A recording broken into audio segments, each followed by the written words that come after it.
अस्सलाम वालेकुम दोस्तों, मैं हैदर अली। आप तमाम का मेरे यूट्यूब मंच पर इस्तकबाल है।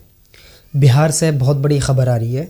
बिहार प्रदेश अध्यक्ष जनाब अख्तरुल ईमान साहब ने प्रेस कॉन्फ्रेंस कर ऐलान किया है कि वो 11 सीटों पर इलेक्शन लड़ेंगे, लोकसभा पार्लियामेंट का। अब उन्होंने जब कॉन्फ्रेंस के दौरान, जब ये प्रेस कॉन्फ्रेंस के दौरान उन्होंने जब ये ऐलान किया कि वो 11 सीटों पर इलेक्शन लड़ेंगे, तो तमाम मीडिया वालों ने ये खबर अपने अपने वो खबर में क्या क्या है मैं आपको ज़रूर बताता हूँ। ये एबीपी न्यूज़ की तरफ से है कि लोकसभा चुनाव को लेकर धीरे धीरे सभी पार्टियां अपने पत्ते खोल रही हैं। इन सब के बीच असदुद्दीन ओवैसी की पार्टी AIMIM ने भी बड़ा ऐलान कर दिया है। पार्टी के बिहार प्रदेश अध्यक्ष अख्तरुल ईमान ने बुधवार 13 मार्च को कहा कि उनकी पार्टी बिहार की 11 सीटों पर लोकसभा का चुनाव लड़ेगी। जिन 11 सीटों पर पार्टी लड़ेगी उसमें एक किशनगंज है।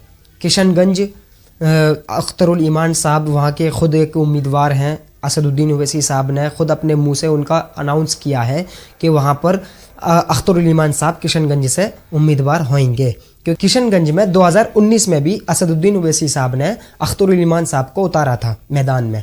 अख्तरुल ईमान साहब किशनगंज से 3 लाख वोट हासिल करके तीसरे नंबर पर वो आए थे। दूसरे नंबर पर बीजेपी आई थी, पहले नंबर पर कांग्रेस पार्टी। अब जो लोग ये बात कहते हैं कि असदुद्दीन ओवैसी साहब के लड़ने से बीजेपी को फ़ायदा और कांग्रेस को नुकसान होता है, तो उनके मुंह पर ये तमाचा है। असदुद्दीन ओवैसी साहब ने 2019 में पार्लियामेंट का इलेक्शन के दौरान 3 सीटों पर उन्होंने अपने उम्मीदवार उतारे थे। वो खुद हैदराबाद से उम्मीदवार थे, औरंगाबाद से थे और किशनगंज से थे। हैदराबाद से असदुद्दीन ओवैसी साहब को कामयाबी मिल गई थी, औरंगाबाद से इम्तियाज़ जलील साहब को कामयाबी मिली थी। और वहीं साथ साथ किशनगंज से अख्तरुल ईमान साहब को 3 लाख वोट मिले थे समथिंग, और वहीं बीजेपी को 3,25,000 के आसपास वोट मिले। वहीं कांग्रेस पार्टी 3,00,000 लाख के आसपास वोट हासिल करके और वहाँ का कांग्रेस पार्टी का डॉक्टर जावेद साहब MP बन करके पार्लियामेंट में चले गए। अब असदुद्दीन ओवैसी साहब के लड़ने से यहाँ पर किशनगंज में किसको फ़ायदा पहुंचा है? बीजेपी को नहीं, कांग्रेस पार्टी को। असदुद्दीन ओवैसी साहब ने 3 लाख वोट हासिल किए, उसके बावजूद भी वहाँ बीजेपी नहीं, कांग्रेस पार्टी जीती। तो ये साफ और क्लियर हो चुका है कि असदुद्दीन ओवैसी साहब के लड़ने से कांग्रेस को नुकसान नहीं बल्कि फ़ायदा पहुँचता है। अब जो 2024 की नई खबर आ रही है वो यही आ रही है कि अख्तरुल ईमान साहब ने लोकसभा चुनाव के दौरान उन्होंने ये अनाउंस कर दिया है कि उनकी पार्टी बिहार में 11 सीटों पर इलेक्शन लड़ने जा रही है। उनका ये फैसला है, उनका ये अनाउंस है।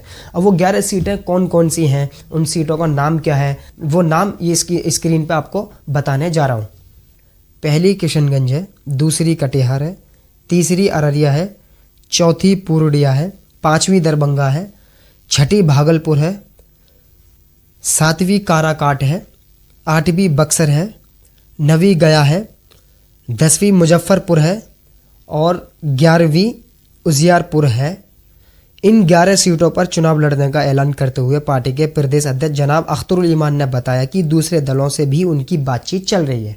अब दूसरे दलों का मतलब दूसरे दल जो अपने अपने हलकों में, अपने अपने कॉन्स्टिट्यूंसी में जो 5 साल से काम कर रहे हैं, जो एक्टिव हैं चुनाव लड़ने के लिए, उन तमाम दलों से अख्तरुल ईमान साहब के बातचीत MIM पार्टी बिहार से चल रही है और वो जल्द गठबंधन कर लेंगे। ये भी उनका बातचीत चल रही है का मतलब यही है कि वो गठबंधन करके ही अपनी सीटों पर उम्मीदवारों को खड़ा करेंगे। तो अब ये तमाम चीज़ें अख्तरुल ईमान साहब के ज़रिए से आई हैं, यानी प्रदेश अध्यक्ष हैं वो बिहार के।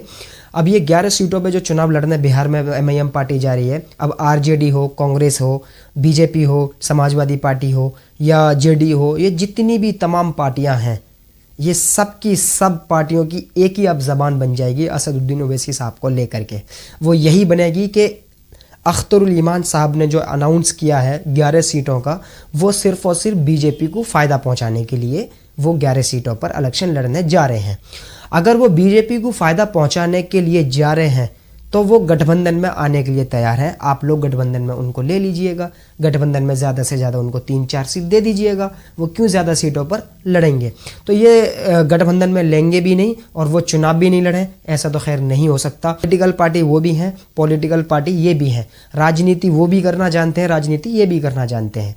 तो लड़ने का अधिकार, लड़ने का इख्तियार तो सबको है, सब लड़ सकते हैं अपनी अपनी कॉन्स्टिट्यूंसी से, जहाँ चाहें वहाँ से वो लड़ सकते हैं। ये हमारा कॉन्स्टिट्यूशन इसकी इजाज़त देता है। अब ये इनके पास में सिर्फ एक ही मुद्दा बचेगा बिहार में, सिर्फ एक ही मुद्दा। 11 सीटों को जो अनाउंस किया है जनाब अख्तरुल ईमान साहब ने, जो 11 जो ये पार्लियामेंट सीटें हैं, ये तमाम 11 की 11 सीटों में अब आरजेडी एक्टिव हो जाएगी, अब एक्टिव हो जाएगी, वो यानी बेदार हो जाएगी। अब वो 11 जो नाम लिए गए हैं, ये तमाम सिटियों में जा करके, उन हलकों में जा करके, उन कॉन्स्टिट्यूंसी में जा करके उनके सभा करेंगे और सिर्फ एक ही बात ये बोलेंगे असदुद्दीन ओवैसी साहब के लिए कि ये असदुद्दीन ओवैसी साहब ने जो अपना उम्मीदवार इस इलाके से उतारा है वो बीजेपी को फ़ायदा पहुंचाने के लिए उतारा है। तो इनका सिर्फ और सिर्फ ये इसीलिए पहुंचाएंगे क्योंकि ये बिहार में असदुद्दीन ओवैसी साहब लीडर ना बन जाएं, अख्तरुल ईमान साहब नेता मुसलमानों के ना बन जाएं, दलितों के ना बन जाएं। इस वजह से ये तमाम के तमाम लोग अब आज से ही एक्टिव हो जाएंगे। देख लेना आप, ये सभा करेंगे अपनी, ये जितने भी मैंने अपने अभी नाम लिए हैं पार्लियामेंट हलकों में, ये सभा करेंगे, ये ज़रूर जाएंगे और अख्तरुल ईमान साहब को बीजेपी का एजेंट करार करेंगे। और मुसलमान को इस टाइम अब यकीन नहीं करना चाहिए क्योंकि ये अब से नहीं, बरसों से ये ओवैसी साहब पर इल्ज़ाम लगाते आ रहे हैं।